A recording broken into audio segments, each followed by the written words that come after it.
आता भूक लागल्यावरती तो काय करणार? सांगत होती की नाही मुंगी त्याला अन्न गोळा कर.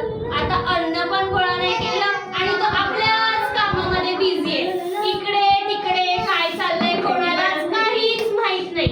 आता बघा कशी हळूहळू थंडी लागते ग्रासहोपरला. माझ्याकडे शॉल आहे, माझ्याकडे फ्रूट बघा मुंगी सांगत होती की नाही अन्न गोळा कर, केलंच नाही. आता भूक पण लागली आणि थंडी पण लागायला लागली. वाजते की नाही थंडी? कधीपासून मुंगी सांगत होती अन्न गोळा कर, पण तू केलं नाहीस. आता काय करशील तू? बघा मुंगी कशी खाते. मुंगी बघा कशी खाते. आता मी मुंगीकडेच जातो हेल्प मागायला. बघू मुंगी मला आता ती तिला हेल्प करणारच नाही. बघा बघा आता.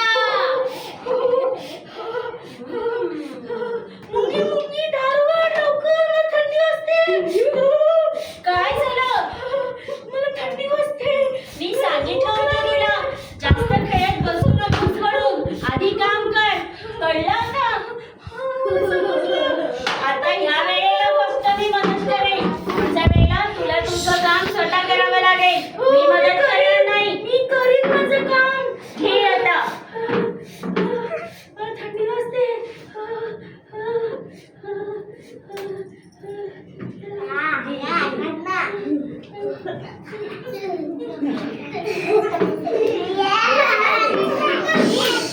आता पुढल्या वेळेपासून लक्षात ठेव, थंडी यायच्या आधी अन्न गोळा कर, नाहीतर अशीच फसगत होईल तुझी. हा हा नक्की, तू मला मदत केली. Thank you thank you thank you.